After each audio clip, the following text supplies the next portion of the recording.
దేవుని పరిశుద్ధ నామానికి స్తోత్రాలు. ఇప్పుడు వచ్చిన వారికి అందరికీ వందనాలు. 2025 సంవత్సరంలో కొంచెం వాక్యము మార్చాను. మీ స్టాండర్డ్ని బట్టి అర్థం చేసుకోగలుగుతున్నారని కొంచెం మార్చాను. కాబట్టి అర్థం చేసుకుంటున్నారు కాబట్టి ఇంకొంచెంగా మార్చటానికి ప్రయత్నం చేస్తున్నాను. కొంచెం మనసు దగ్గర పెట్టుకొని జాగ్రత్తగా వినండి, లేకపోతే సరిగ్గా అర్థం కాదు. 10 సంవత్సరం మనకు వాక్యం ఎప్పుడు కొత్తే. మరి ఎప్పుడు ఎల్కేజీ వాళ్ళకి చెప్పినట్టుగా చెప్పకూడదు కదా. టీచర్ ఏం చెప్తారంటే ఏ క్లాస్కి వెళ్తే ఆ క్లాస్ స్టాండర్డ్ని బట్టి చెప్తారు.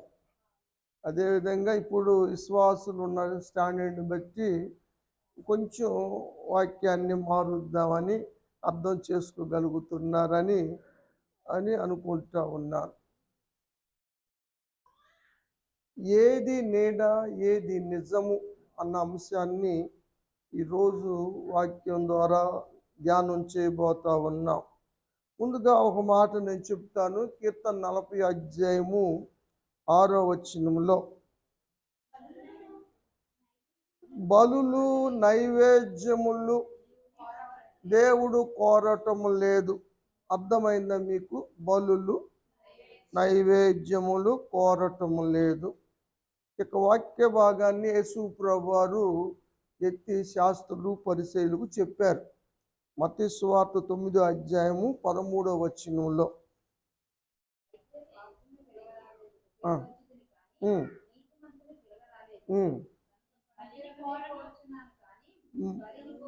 బలులను కోరుట లేదు అనే వాక్య భాగాన్ని అర్థం చేసుకోండి, నేర్చుకోండి. ఏం నేర్చుకుంటారు? బలులు కోరటం లేదు, బలులు దేవుడు కోరటం లేదు అని చెప్పినటువంటి దేవుడు బలులను ఎందుకు పరిచయం చేశాడు? పాత నిబంధనలో మనకి 5 బలులు ఉన్నాయి. దహన బలి, నైవేద్యము, సమాధాన బలి, పాప పరిహార బలి, అపరాధ బలి. ఇవి 5 బలులు దేవుడే పరిచయం చేశాడు. లేవియా కాండములో యాజకుల్ని ఏర్పాటు చేసిన తర్వాత, ప్రధాన యాజకుడు ఏర్పడైన తర్వాత వీటిని దేవుడు కొనసాగించాడు. మరి దేవుడు కోరనప్పుడు వీటిని ఎందుకు పరిచయం చేశాడు? నా ఎంకు చూడదు, చెప్పండి. అదేనమ్మా, ఎందుకు పరిచయం చేసేప్పుడు కీర్తన గ్రంథం 40 అధ్యాయం ధర్మశాస్త్రంలో ఉందా, కొత్త నిబంధనలో ఉందా? అందుకనే నేను కీర్తన చదివించి మత్తయి సువార్తకి వెళ్ళా. బుడపిల్లాంటి మేధావులు ఉంటారని. పాత నిబంధనలో అన్నీ కూడా ముంగుర్తులు. ఏకదమ్మున ఏది చెబితే మానవుడు అర్థం చేసుకోలేడు. అందుకని దేవుడు ముంగుర్తుగా కొన్నిటిని ప్రవేశపెట్టాడు. వాటిని నీడలు అంటాం. ఇప్పుడు నిజాలు అవుతాయి. దానికోసం మొదట దేవుడు ప్రవేశపెట్టాడు. సరే, మీకు కొంచెం నిదానంగా చెప్తాను. పరమగీతముల గ్రంథం 2వ అధ్యాయం 3వ వచనం. అడవి వృక్షాలు ఉన్నాయి. ఈ అడవి వృక్షములలో జల్దరు వృక్షము ఎలాంటిదో పురుషులలో నా ప్రియుడు అట్లున్నాడు. ఎట్లా? అడవి వృక్షములా కాదు, జల్దరు వృక్షములా ఉన్నాడు. అంటే అంత గొప్పగాను అంత శ్రేష్టముగాను ఉన్నాడు. చదువమ్మ.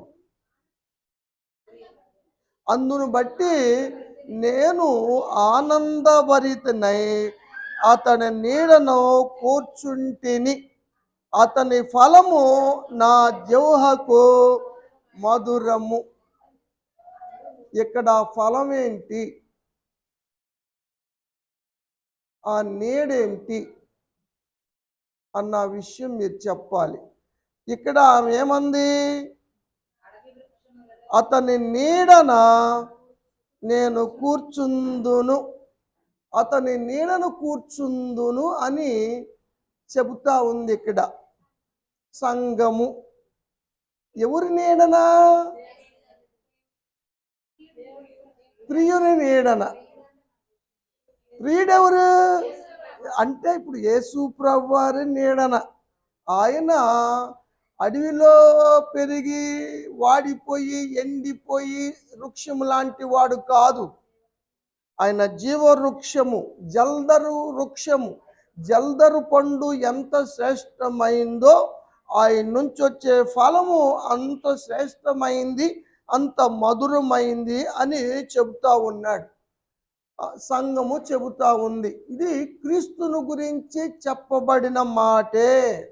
ఎందుకంటే యెషయా గారు చెప్తాడు, ఆయన యెషయి మొద్దు చిగురు నుంచి పుట్టినటువంటి వాడు అని. 11వ అధ్యాయము 1వ వచనం. యెషయి మొద్దు నుంచి పుట్టిన చిగురు ఎవరు? యేసు ప్రభువారే. ఎండిన భూమిలో లేత మొక్కల పెరిగిన వాడెవరు? ఎవరు రాశారు? యెషయా ప్రవక్త రాశాడు. 53వ అధ్యాయంలో 2వ వచనం. లేత మొక్క వలె ఎండిన భూమిలో పెరిగాడు ఆయన మొక్కలాగా. ఆయన పెరిగి పెద్దై చెట్టై మానై జీవవృక్షమై తన ప్రజలకు నీడయ్యాడు. దేవుడు తన ప్రజలకు నీడ. ఆ నీడను విశ్రమించేవాడు సర్వోన్నతుని మహోన్నతుని నీడను విశ్రమించిన వాడవుతాడు. అతడు ఎంత క్షేమంగా ఉంటాడో 91వ కీర్తన మనకు తెలియచేస్తూ ఉంది. కాబట్టి అవునమ్మా, కాబట్టి ఆయన జీవవృక్షము, ఆ వృక్ష ఫలము శాశ్వతమైన పాప విముక్తిని కలిగించేది. ఆ ఆనందము ఎప్పటికీ తరగనిది పోనిది. అదే సంఘ వధువు చెప్పిన మాట క్రీస్తుని గురించి. హెబ్రీ పత్రికలో 10వ అధ్యాయం 1వ వచనంకి వెళ్దాం. ధర్మశాస్త్రం రాబో వాటి మేలుల ఛాయ, అంటే ఛాయ టీ అని కాదు, నీడ.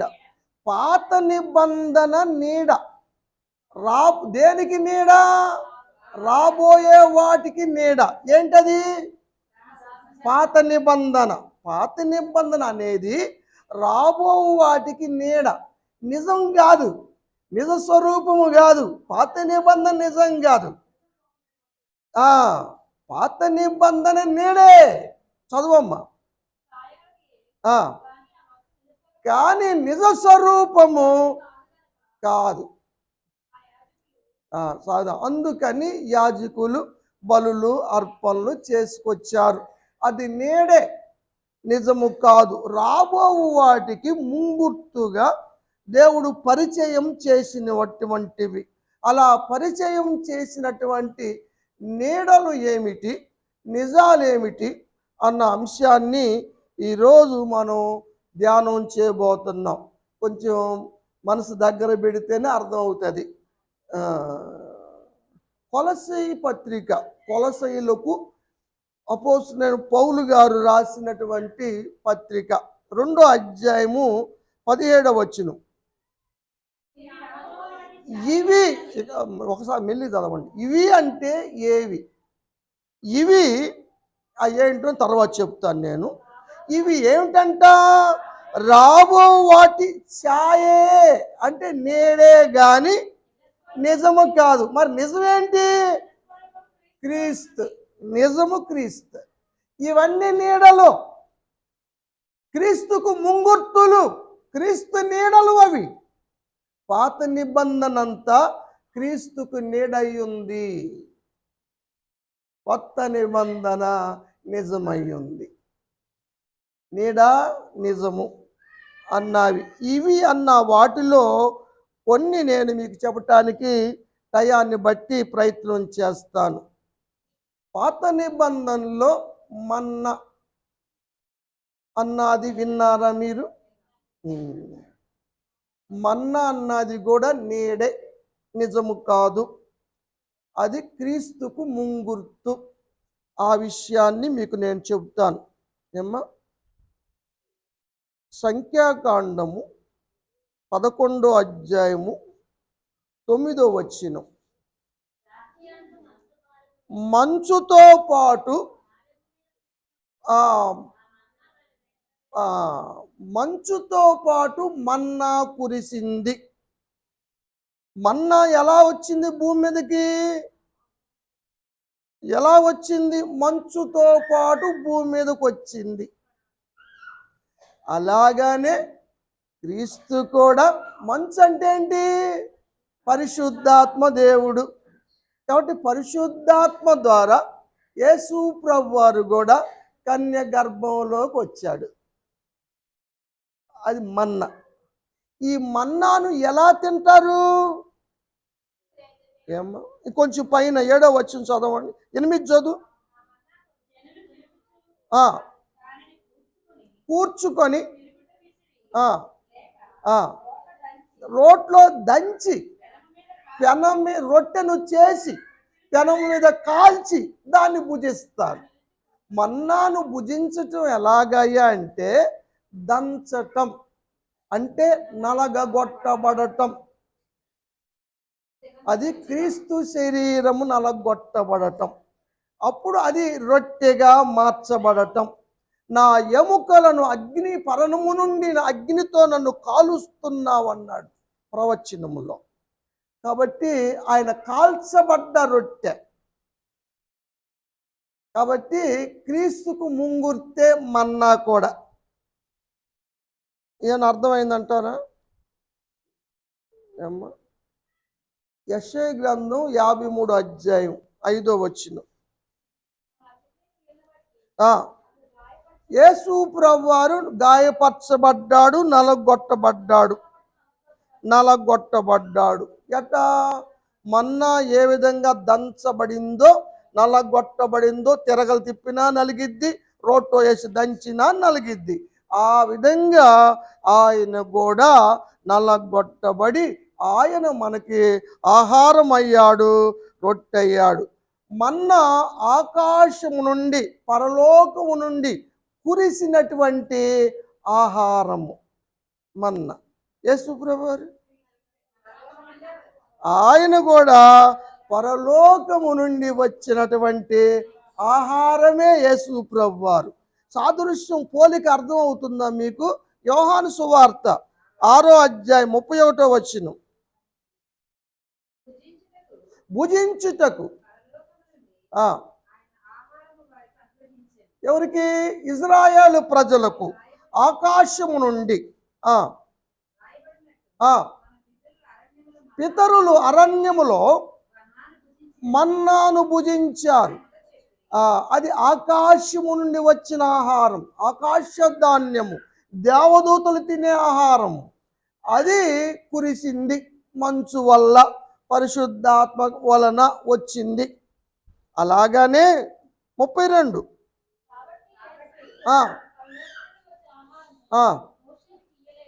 కానీ పరలోకము నుండి వచ్చిన ఆహారము మోషేకి ఇచ్చింది అది కాదు.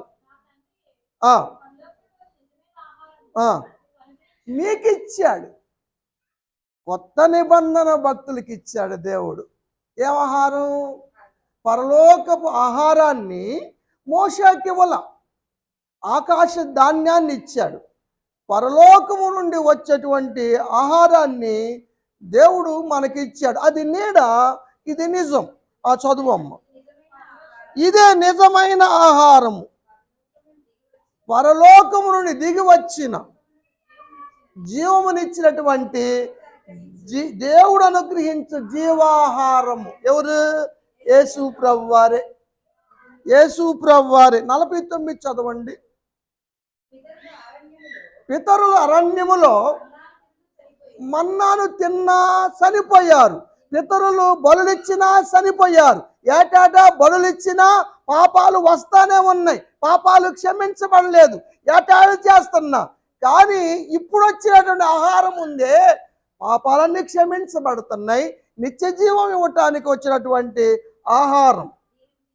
దీన్ని తినువాడు చావల. అరణ్యములో మన్నాను తిన్న వాళ్ళు నశించిపోయారు, కానీ ఇప్పుడు నీడ నిజాన్ని భుజించువారు దిగి వచ్చిన ఆహారము నేనే, జీవాహారము యేసు ప్రభువారే. వీడు జీవిస్తాడు. 51 చదివేసామ్మా. కాబట్టి మన్నా క్రీస్తుకు ముంగుర్తు. ఏమ్మా, అవునా కాదా? సరే. ఇక రెండవది, ఇంతకీ పాత నిబంధనలో యేసు ప్రభువారు ఉన్నారా లేదా? ఉన్నారు. ఎలా ఉన్నారు? వాక్యముగా ఉన్నారు, యెహోవా దూతగా ఉన్నారు. చెప్పండి, మీకు తెలిసింది చెప్పండి. ఏమ్మా, నీడగా నువ్వు మేధావురా.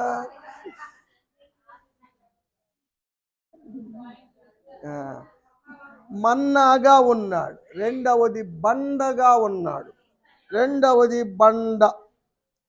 సంఖ్యాకాండం 20వ అధ్యాయము 11వ వచనం. 11. మోషే చెయ్యి ఎత్తి తన చేతిలో ఉన్న కర్రతో 2 మారులు ఆ బండను కొట్టెను, కానీ ఆ బండ సమృద్ధిగా నీళ్ళు ఇచ్చాను. కాబట్టి ఆ నీళ్లు ఆ ఇజ్రాయేలు ప్రజలందరూ, పశువులందరూ సమృద్ధిగా తాగిరి, కానీ వారు రాలిపోయిరి. ఎందుకంటే అది నీడ, అది నీడ. కాబట్టి వారు రాలిపోయారు. సమయం కొరింథీ మొదటి పత్రిక 10వ అధ్యాయం 4వ వచనం. అందరూ ఆత్మ సంబంధమైన ఒకే పానీయమును పానము చేసిరి. తమను ఎంబడించిన బండ, ఆత్మ సంబంధమైన బండలోని తాగిరి. ఆ బండ ఎవరు? క్రీస్తే. మోషే గారు క్రీస్తు ప్రభువారు 2 మార్లు కొట్టారు. అది నీడ అయినా తాగిన వాళ్ళు నశించిపోయారు, కానీ క్రీస్తు జీవజలములు నశించవు. జీవజల ఊట క్రీస్తు ప్రభువారు. సమరగిజీ చెప్పింది అదే. ఈ నీళ్లు తాగితే దప్పికవుతాయి, నేనిచ్చే నీళ్లు తాగితే ఎన్నడూ దప్పికొనడని చెప్పింది. కాబట్టి బండ క్రీస్తే. ఇశ్రాయేలు ప్రజలు ఎంబడించి దాహము తీర్చిన బండ క్రీస్తు ప్రభువారే. పాత నిబంధనలో నీడగా ఉన్నాడు, కొత్త నిబంధనలో నిజ స్వరూపమని దేవుని యొక్క వాక్యంలో చూస్తూ ఉన్నాం. ఇంకా ఏమన్నా గుర్తున్నాయా మీకు? ఇత్తడి సర్పము. ఇత్తడి సర్పము 21వ అధ్యాయం సంఖ్యాకాండం 9వ వచనం.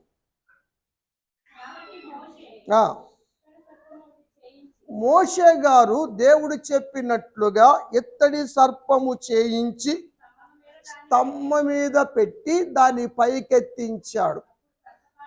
ఎవరైతే ఆ సర్పము యొక్క కాటు తిన్నారో ఆ వ్యక్తి, ప్రతి ఒక్కరు కూడా, కాటు తిన్న ప్రతి ఒక్కరు కూడా నిదానించి ఆ ఇత్తడి సర్పాన్ని చూస్తే బ్రతుకుతారు.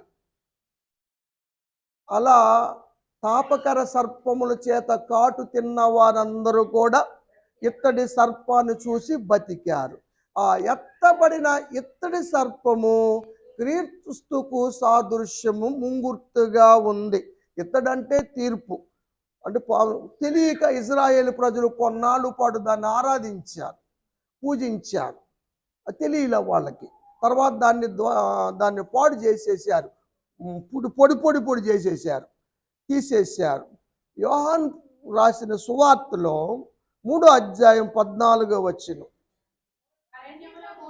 అరణ్యములో మోషే ఇత్తడి సర్పమును ఎలాగు ఎత్తెనో అలాగే విశ్వసించు ప్రతివాడు నశించక ఆయన ద్వారా నిత్య జీవం పొందినట్లు మనిషి కుమారుడు పైకెత్తబడెను. ఆయన శిలువలో ఎత్తబడ్డాడు. అక్కడ ఇత్తడి సర్పం ఎలా ఎత్తబడిందో క్రీస్తు ప్రభువారు శిలువలో ఎత్తబడ్డారు. ఆయన నిదానించి చూసిన వాళ్ళు ఎలా బ్రతికారో ఇక్కడ నిదానించి చూసిన వాళ్ళు నిత్య జీవం పొందుతారు. శిలువలో రెండవ దొంగ యేసు ప్రభువారు నిదానించి చూశాడు. ఆయన రాజు అని, ఆయనకి రాజ్యం ఉందని, ఆయన రాజ్యము రాబోతుందని గ్రహించాడు. కాబట్టి అతడు నిత్య జీవాన్ని పొందుకోగలిగాడు. యేసుతో పాటు పరదేశికి వెళ్ళగలిగాడు. కాబట్టి ఇత్తడి సర్పము దానికి సాదృశ్యముగా ముంగుర్తుగా చెప్పబడింది ఎవరంటే యేసు ప్రభువారే. పాత నిబంధనలో యేసు ప్రభువారు నీడలున్నాయి, జాడలున్నాయి, అడుగు జాడలున్నాయి. దాన్ని మనం తెలుసుకోలేకపోతున్నారు. యూదులు ఎప్పటికీ తెలుసుకోలేక క్రీస్తును అంగీకరించలేకపోతున్నారు. ఆ సత్యాన్ని తెలుసుకోలేకపోతున్నారు. మీరన్నా తెలుసుకోమని సున్నతే బాప్తీసం, శరీర సంబంధమైన సున్నతి అది. ఇది ఆత్మ సంబంధమైన సున్నతి. ఆ సున్నతి వేరు, ఈ సున్నతి వేరు. బాప్తీసం పొందారు. 10వ అధ్యాయం చదివింది అమ్మాయి, 10వ అధ్యాయంలో ఉంది కదా, మేఘము కింద బాప్తీసం పొందిరి, మేఘములో వారు బాప్తీసం పొందిరి అంటాడు కదా మోషే. ఉన్నారు, వారందరూ సున్నతి చేయబడ్డారు. యెహోషువ అందరి ముందోళ్ళు కోసాడు, కట్ చేశాడు. గిరి మీద, అక్కడ గిరి ఉంది కదా కొండ, కొండ మీద గిల్గాల్ దగ్గర అందరికి సున్నతి చేయించాడు. 2వ తర ప్రజలకి. మొదటి తరం 8వ రోజు ప్రతి ఒక్కరికి సున్నతి చేయాలి. ధర్మశాస్త్రం కొట్టివేయలేసు ప్రభువారు ధర్మశాస్త్రాన్ని నెరవేర్చాడు. తండ్రి చిత్తం నెరవేర్చడం ఎంత మేలో రేపు చెబుతాను దాని యొక్క విషయాలు. ఈరోజు మనం నేర్చుకుంటున్నాం. నీడలు నిజాలు, ముంగుర్తులు. పాత నిబంధనలో ఉన్నాయన్నీ నీడలు, యేసుకి ముంగుర్తులు అన్న విషయం చూస్తున్నాం. ఇదిగో నేను చూస్తున్నాను, ఆయన్ను చూస్తున్నాను, ప్రస్తుతం ఉన్నట్లు కాదు, ఆయన యాకోబులో ఉదయించు నక్షత్రములా నేను చూస్తున్నాను అన్నాడు బిలాము ప్రవక్త. 24వ అధ్యాయం సంఖ్యాకాండం 17వ వచనం.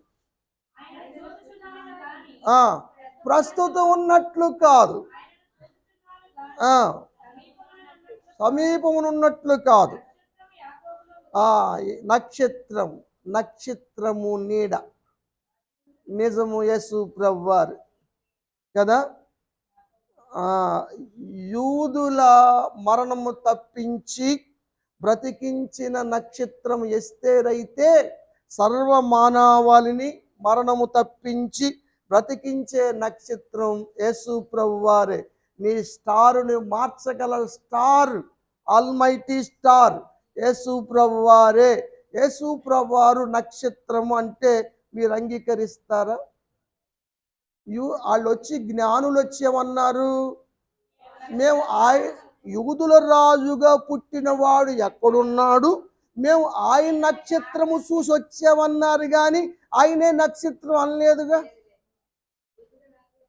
యూదుల 2వ అధ్యాయం మత్తయి సువార్త 2వ వచనం. తూర్పు దిక్కున ఆయన నక్షత్రమును చూసి ఆయన పూజింపవచ్చితిమి అని వాళ్ళు చెప్పారు. ఆయన నక్షత్రం అన్నారు, ఆయనే నక్షత్రం అన్న.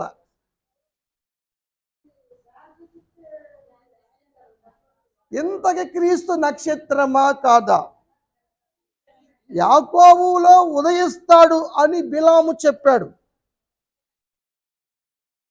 ఇప్పుడు యేసు ప్రభువారు నక్షత్రమా కాదా? డౌట్ పడుతున్నారు, ఏదో తలకాయ ఊపుతున్నారు. సరే, పేతురు భక్తుడు చెప్పిన మాట 2 పేతురు పత్రిక మొదటి అధ్యాయం 19వ వచనం. స్థిరమైన ప్రవచనం ఏమిటంటే తెల్లవారి ఏకువ చుక్క ఉదయిస్తే తెల్లవారి ఏకువ చుక్క ఎవరు? యేసు ప్రభువారు అని పేతురుగా చెబుతారు. ఆ వాక్యం మీలో ప్రకాశించాలి. అప్పుడు మీరు మార్చబడతారు. చర్చిల మీద ఇళ్ళ మీద స్టార్లు కడితే కాదు, మీ హృదయంలో ఉదయిస్తేనే. క్రీస్తు ఆకాశంలో ఉదయించటం కాదు, ఇది ఆకాశంలో ఉదయించే నక్షత్రము కాదు, హృదయాల్లో ఉదయించే నక్షత్రం, మన బ్రతుకులు మార్చే నక్షత్రం. ఎవరు? యేసు ప్రభువారు. పాత నిబంధనలో అది నీడ. ఇంకొక మాట చెబుతాను మీకు. ప్రకటన గ్రంథం 22వ అధ్యాయం 16వ వచనం. ప్రకాశమానమైన ఏకువ చుక్కను ఎవరు చెబుతున్నారు? యేసు ప్రభువారే స్వయంగా చెప్పారు, నేనే స్టార్ అని కదా.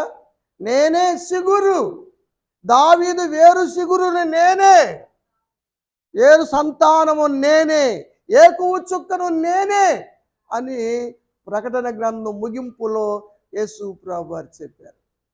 ఆయనే మన బ్రతుకులను మార్చే స్టార్. అది పాత నిబంధన నీడ, కొత్త నిబంధన నిజం. నిజాలు తెలుసుకుంటున్నాం మనం కదా. మీకు తెలియదని కాదు, కానీ మరొకసారి చేస్తా ఉన్నా. ఎర్ర పెయ్య, ఎర్రని పెయ్య ఎవరికి సాదృశ్యం అని మీకు అన్ని చెప్పుకున్నది అదే కదా అంటారు. ఇప్పుడు ఎర్ర పెయ్యని వదిస్తే 3వ మందిరములో ఇంకేముంది? వచ్చేస్తాడు, దేవుని రాకడ వస్తుంది. ఎర్ర పెయ్యను వధించటానికి యెరూషలేములో 5 పెయ్యలు తీసుకొచ్చబడ్డాయి. 5 పెయ్యలు ఎందుకు? ఒక పెయ్య వదిలించే కాడకి బలులు 5, 5 గాయాలు, 5 గాయాలు, 5 బలులు. చెప్పండి, ఎందుకు 5 తెచ్చారు చెప్పాలి. దానిలో దేనికైనా పొడొచ్చినా మత్తొచ్చినా పనికి రాదు, తీసివేయాలి. కాబట్టి 5ట్లో ఒకటన్నా పనికి వచ్చిద్దేమని తెచ్చారు. 5 గాయాలు కానీ తేలా.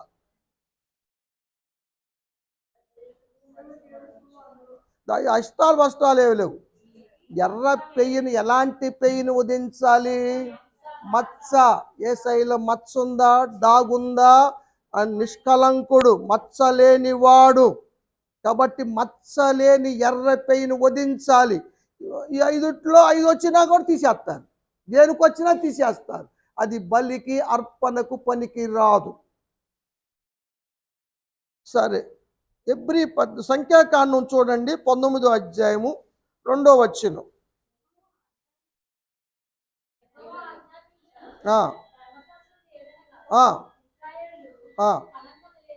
కలంకము లేని, మచ్చలేని ఎద్దును, ఎర్ర పెయ్యను తీసుకురావాలి. ఎర్ర పెయ్య, దాంట్లో ఏముండకూడదు?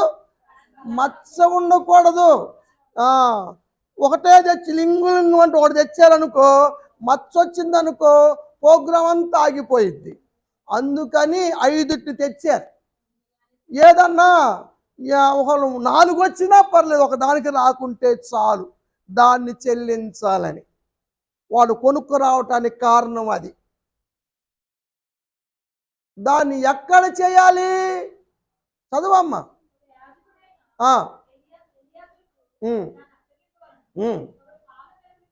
ఎక్కడ వెళ్ళి వధించాలి? దాన్ని వెలుపల వధించాలి. తోలుకొని పోయి అక్కడ వెలుపల వధించాలి. క్రీస్తుని యెరూషలేములో వధించారా?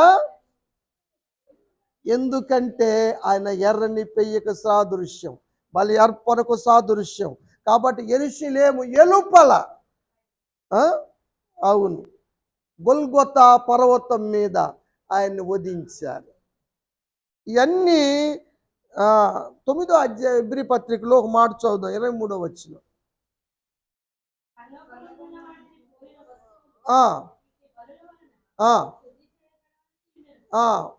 కానీ పరలోక సంబంధమైనవి శ్రేష్టమైనవి.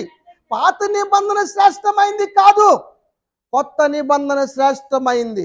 పాత నిబంధనలో అర్పించబడిన బలులు సాదృశ్యమైనవి, నేనైనవి, నిజమైనవి కాదు. కొత్త నిబంధనలో కొత్త నిబంధన చేసింది యేసు ప్రభువారే. ఆయనే ఒకే ఒక బలిని సంపూర్తి చేశాడు, అది శ్రేష్టమైన బలి.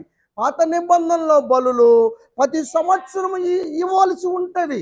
ఇక యేసు ప్రభువారు అర్పించిన బలి వల్ల ఇక బలులు ఆగిపోయినవి, ఇక బలి అర్పణ లేదు. ఇక ఆయన కనికరం చూపించాడు, అది తెలుసుకోండి, ఆ భావాన్ని నేర్చుకోండి అని యేసు ప్రభువారు చెప్పిన మాట అదే. మొదట్లో మీకు గుర్తు చేశాను. ఆదాము కూడా యేసు ప్రభువారికి ముంగుర్తే. ఆదాము గారు, పాత నిబంధనలో ఉన్న ఆదాము గారు యేసు ప్రభువారికి ముంగుర్తే. నేను చెప్పిన మాటలకి అది ఇవి ఏమ్మా. రోమీయులకు రాశాడు అపోస్తలుడైన పౌలు గారు, 5వ అధ్యాయం 14వ వచనం.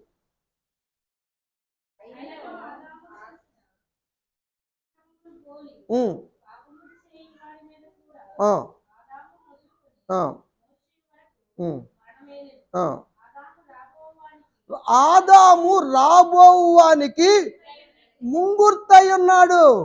రాబోయేది ఎవరు? కడపటి ఆదాము. మొదటి ఆదాము శరీర సంబంధి ఏమ్మా, శరీర సంబంధమైన సంతతికి మొదటి ఆదాము తండ్రి అయితే, కడపటి ఆదాము ఆత్మ సంబంధమైన సంతతికి తండ్రి అయి ఉన్నాడు. అర్థం అవ్వలేదు?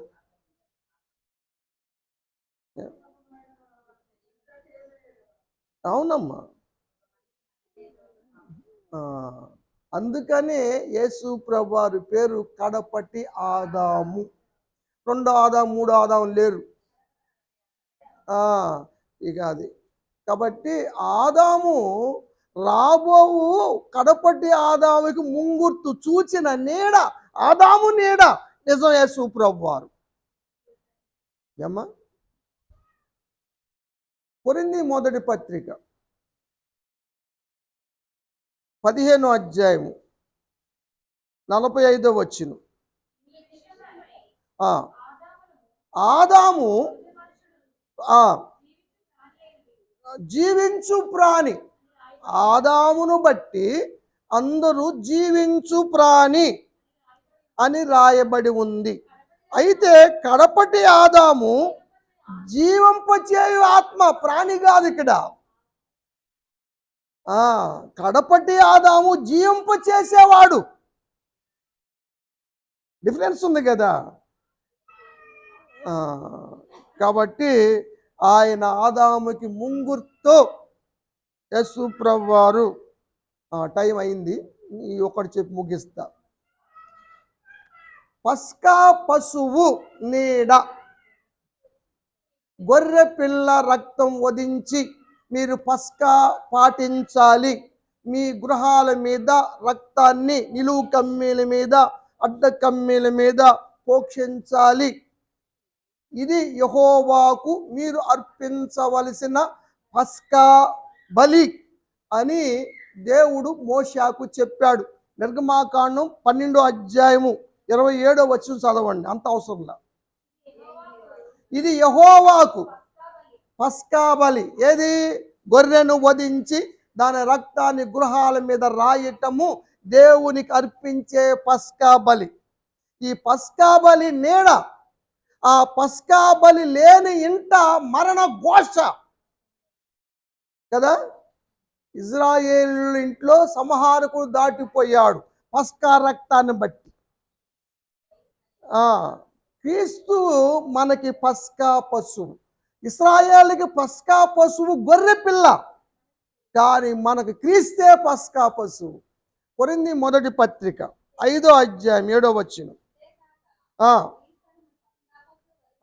క్రీస్తు అను పస్కా పశువు మన కోసం వధించబడెను. ఆ రక్తమే మన మరణం నుంచి తప్పించి నిత్య జీవాన్ని ఇచ్చింది. దేవుని స్తోత్రం కలుగునుగాక. వారి తొలి సంతానాన్ని రక్షిస్తే మన మొత్తం సంతానాన్ని రక్షించింది క్రీస్తు పస్కా.